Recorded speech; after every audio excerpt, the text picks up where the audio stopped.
ओम साई राम। तो आज बाबा की पवित्र भूमि पर बैठकर हम एक साईं भक्त का अनुभव ले रहे हैं, जो कि बहुत ही अनोखा, बहुत ही निराला है। और अभी हम इस वक्त बैठे हैं द्वारका माई के पास। बाबा की जान थी यहाँ पर, और आज भी बाबा यहाँ पर विद्यमान हैं।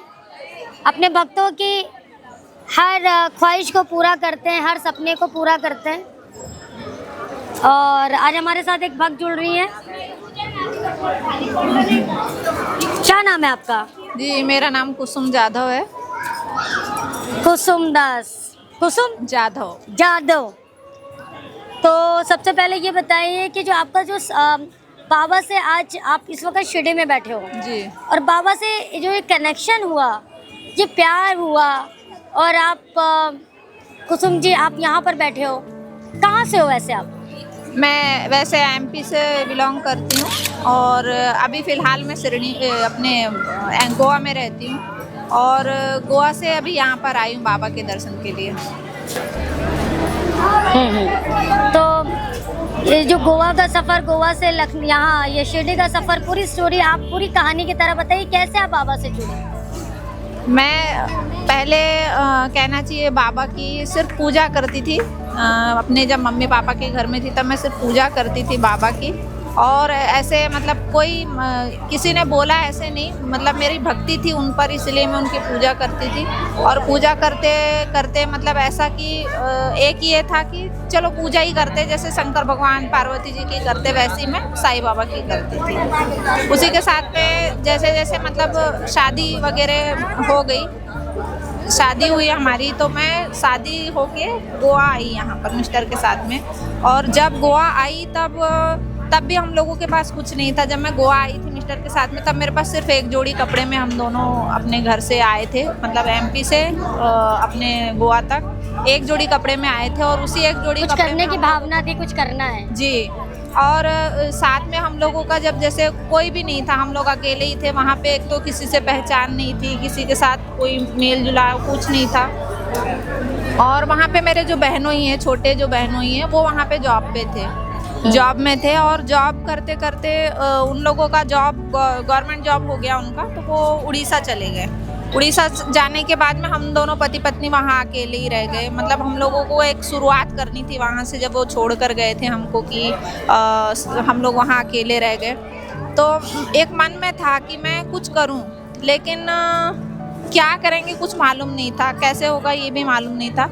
लेकिन जैसे जैसे हम लोग वहाँ पर कहना चाहिए बस गए, रहने लगे, तो हम लोगों को एक तो पहले सबसे पहले कि इनकम सोर्स हम लोगों के लिए बहुत ज़रूरी था कि कुछ इनकम होना चाहिए। तब भी मैंने वहाँ पर साईं बाबा जो पहले से श्रद्धा थी जिस पर, तो मैंने साईं बाबा से प्रार्थना करी, उपवास करी। मैंने 9 गुरुवार का उपवास करी, और 9 गुरुवार का उपवास करने के बाद में मुझे भगवान ने सुनने के बाद में मेरे मिस्टर की एक अच्छी नौकरी लग गई, छोटी सी नौकरी लगी, लेकिन मैं खुश थी, बहुत खुश थी मैं उसमें कि चलो कुछ नहीं से बेहतर था कि कुछ हुआ है। तो मेरे मिस्टर को सिक्योरिटी गार्ड की नौकरी मिली। मेरे मिस्टर सिक्योरिटी गार्ड की नौकरी करते थे, और उसके बाद में जैसे जैसे मतलब हम लोगों के साथ में बहुत सारे ऐसे परिवर्तन हम लोगों ने देखे जो हम लोगों को महसूस नहीं हो रहे थे उस समय में, कि मतलब एक पॉइंट नहीं समझ में आ रहा था ये कैसे हो रहा है, क्या हो रहा है। मेरी बेटी का जन्म हुआ तब मेरे मिस्टर भगवान को नहीं मानते थे, कभी भी वो भगवान की पूजा वगैरह नहीं करते। सबको पता था हमारे यहाँ कि ये भगवान की पूजा नहीं करते हैं। जब मेरी बेटी हुई और हम लोग अकेले थे, तो जब साईं बाबा मेरी बेटी को मैं डिलीवरी के लिए अंदर लेकर गए थे, तब एक चमत्कार हुआ था मेरे साथ में कि मेरी बेटी को जब हमारी डिलीवरी के लिए मेरे को अंदर लेके गए थे, तो मेरी बेटी होने से पहले उस दिन संडे था तो सारे डॉक्टर्स की छुट्टी थी, मतलब उस दिन डॉक्टर्स नहीं थे। और एक ऐसे हॉस्पिटल में मेरा डिलीवरी होने जा रही थी जहाँ पर फर्स्ट डिलीवरी लेते ही नहीं है। मतलब क्या है, वहाँ पर सुविधा किसी प्रकार की नहीं, इसलिए सिर्फ वहाँ पर चेकअप के लिए जा सकते और फिर वो दूसरे हॉस्पिटल में रिफ़र करते थे। बाद में ऐसा हुआ कि जब मैं इसके लिए गई, डिलीवरी में के लिए गई, मेरे मिस्टर ने एक ही बात कही कि मतलब कहना चाहिए अगर मेरी बेटी अच्छे से ये जन्म होगा मेरी बेटी का, तो वो मतलब उपवास करेंगे या पूजा करेंगे भगवान की। तो बाद में फिर उन्होंने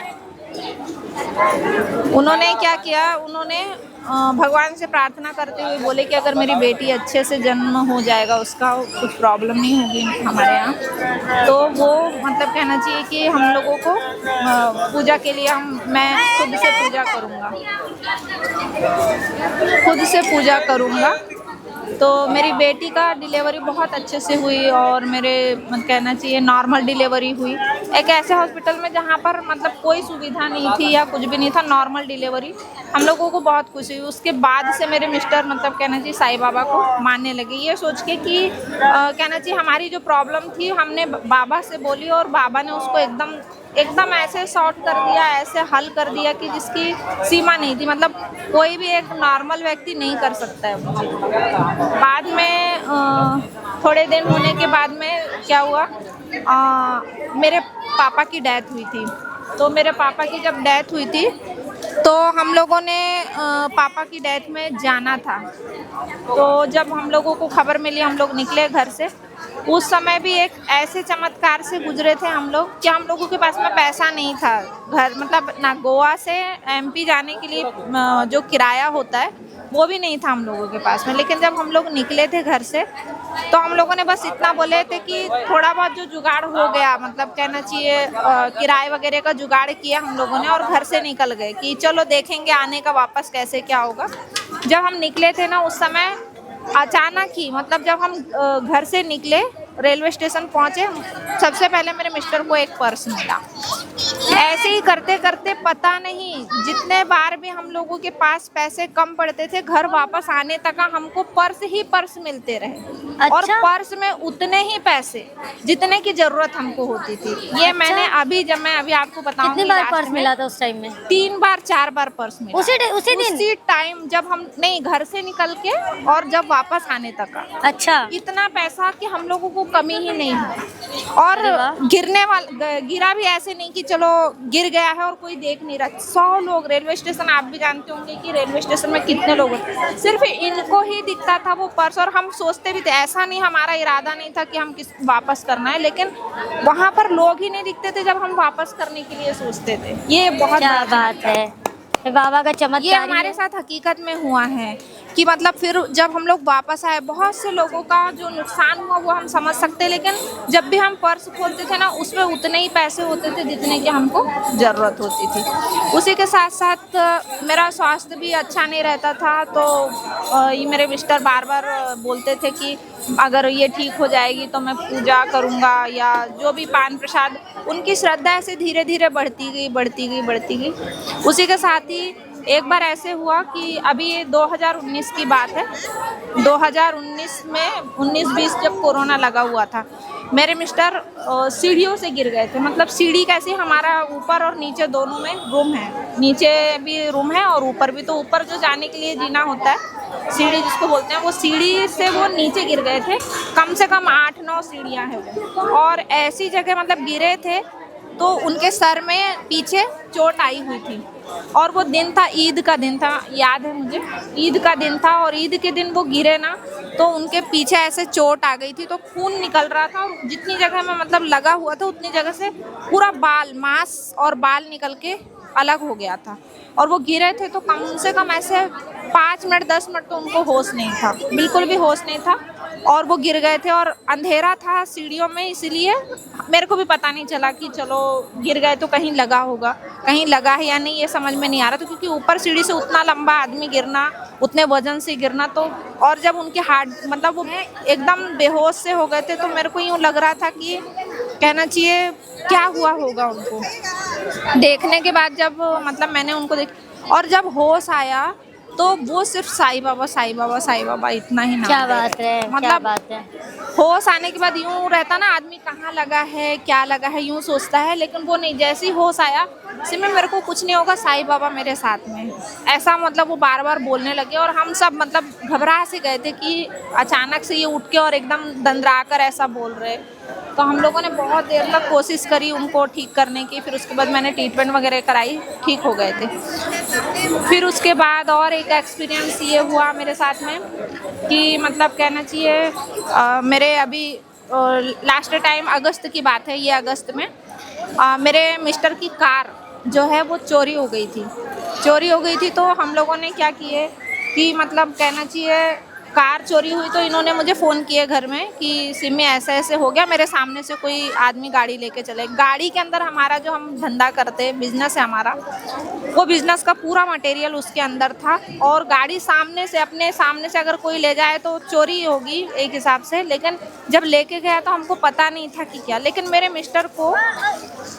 मिस्टर को एक विश्वास था, मेरे मिस्टर को एक विश्वास था कि हमारी जो गाड़ी है उसको ज़्यादा दूर तक, जो भी बंदा लेके गया है वो ज़्यादा दूर तक नहीं ले जा पाएगा। और जब हम लोगों को कंप्लेन करने हम लोग रेलवे इसमें पुलिस स्टेशन में गए, तो वहाँ पर ना एक गाड़ी खड़ी थी। गाड़ी के शीशे में होते हैं ना साईं बाबा बने हुए थे। तो मेरे मिस्टर मुझे कह रहे हैं कि देखो सिमी वहाँ साईं बाबा है, फ़ोटो दिखा रहे हैं, गाड़ी में लगी फ़ोटो दिखा रहे हैं और कह रहे सिमी देख इसमें ना फ़ोटो में साईं बाबा है। और ये साईं बाबा ना कोई भी आदमी जिसने लेके गया ना इस एरिया से बाहर गाड़ी नहीं ले जा पाएगा। और मैं सोच रही है पागल आदमी है, गाड़ी लेके चला गया है आदमी और ये बोल रहा है कि नहीं ले जाएगा। मेरे मन में वो विश्वास नहीं था जो उनके प्रति उनको मन में था कि ये एरिया से गाड़ी नहीं निकलेगी। बाद में क्या हुआ कि थोड़े देर के बाद मतलब हमको शाम 6 साढ़े 6 बजे तक न्यूज़ मिली कि मतलब कहना चाहिए गाड़ी मिल गई है। जब मिल गई ना तो हम लोगों को बहुत खुशी, क्योंकि हमारा पूरा मटेरियल उसमें था, प्लस हमारी बहुत मेहनत से हम लोगों ने वो गाड़ी खरीदी है। क्या बात है। वो गाड़ी जब मिली तो हम लोगों ने जब रिटर्न आए तो पुलिस स्टेशन में जब हम लोग गए और देखे तो जो शीशे में जो वो मुझे दिखा रहे थे कि देख सिमी ये साईं बाबा है ना, ये हमेशा अपने साथ है, ये अपने साथ कुछ गलत नहीं होने देंगे। आप यकीन नहीं करेंगे जितने भी बजे तक मैं वहाँ पे थी हर समय मुझे लग रहा था कि वो साईं बाबा की फ़ोटो मूव कर रही है। वो चीज़ मैं अंदर से महसूस कर रही थी कि मैं जहाँ भी जाके खड़ी होती थी, जिस एंगल में भी जाके खड़ी होती थी, तो मेरे को ऐसा लगता था कि वो साईं बाबा की जो फ़ोटो है ना वो मेरी तरफ देख देख कर घूम रही है। और बहुत स्माइली फ़ोटो थी वो, ऐसा लग रहा था कि वो हंसते हुए ही दिखाई दे रहे हैं। मैं पहले की ज़िंदगी और आज की ज़िंदगी में क्या अंतर है? बहुत फ़र्क है, बहुत ज़्यादा। मतलब बिना किसी के सहारे के जो एक जोड़ी कपड़े में आया, आज भगवान की दया से बहुत ज़्यादा अच्छी ज़िंदगी है हम लोगों की। आज हम लोगों को किसी की मदद, बल्कि हम खुद कोशिश करते हैं कि हम दूसरों की मदद कर सके। मेरे मिस्टर बहुत ज़्यादा हेल्पफुल है और वो हर किसी की मदद करना चाहते हैं। लोगों को क्या संदेश देना चाहिए? लोगों को यही संदेश देना चाहूँगी कि आस्था होनी चाहिए। जो आस्था उनके अंदर थी और सही में वो गाड़ी जो कहना चाहिए उस एरिया से ही बाहर नहीं निकलेगी, तो इससे बड़ा चमत्कार और कुछ नहीं हो सकता था साईं बाबा का। और सही सलामत थी गाड़ी, उसमें कुछ भी नहीं हुआ था, ना किसी ने कुछ निकाला था उससे, ना कुछ ये हुआ था। जैसी गाड़ी लेकर गया था बंदा वैसी गाड़ी हमको रिटर्न मिली थी। लोगों को क्या संदेश देना चाहिए? संदेश यही देना चाहती हूँ कि एक श्रद्धा होनी चाहिए, मन में विश्वास होना चाहिए अपने खुद के जो हम करते हैं, कि हम लोग किसी के लिए भी अच्छा सोचें, किसी की भी मदद करें। जिसकी हम मदद करते हैं उससे उपेक्षा ना करें कि मैं अगर मदद करूँगा तो उससे कुछ मिल जाएगा। हमेशा अगर हम एकदम साफ मन से अगर हम किसी की सेवा करते हैं, हम किसी की मदद करते हैं, तो ऊपर वाला अपने आप, हम लोगों को ज़रूरत नहीं है किसी से मांगने की या करने की, वो खुद हमको कहाँ से देंगे, कितना देंगे, ये पता नहीं चलेगा। क्या बात है। यही कहना चाहूँगी मैं हर साईं भक्त से। और मेरे पति का विश्वास तो इतना अटूट है कि वो अगर सोते भी है ना तो उनको यूँ लगता है कि नहीं, अपने साथ में सिमी कोई गलत नहीं होगा। कैसा लगा एक्सपीरियंस? ये एक जोड़े कपड़े में गोवा गई थी अपने पति के साथ और आज इनके पास कार है, बिजनेस है, एक बेटी है, बेटा है। मैं तो कहूँगी कि ऊपर वाले के चमत्कार के आगे हम लोगों का कुछ नहीं है। हम लोगों की कभी सोचा नहीं था कि ऐसी जिंदगी नसीब होगी? कभी जिंदगी में नहीं सोचा था मैंने। क्या बात है। अकेले जिंदगी में इतना आगे जाऊंगी ये मैंने कभी नहीं सोचा। तो जिनके पास भी ऐसे एक्सपीरियंस है 9918073846 पर बताएं, कमेंट पे लिखें कि इनका एक्सपीरियंस कैसे लगा। बाबा ने फर्स्ट से अर्श तक पहुंचा दिया, जी जी, जो इन्होंने कभी सोचा नहीं था। तो बाबा हमेशा इनके साथ रहे। यहाँ पर आने के समय पे भी एक ये हुआ मेरे को, ओके, ये हुआ है मेरे साथ में, जो मैं आगे और आपको कभी बताऊंगी। ये जरूर, अच्छा जरूर। लगा मुझे ये एक्सपीरियंस शेयर करके। बहुत बहुत धन्यवाद। ओम साईं राम। श्री सच्चिदानंद सद्गुरु साईनाथ महाराज की जय।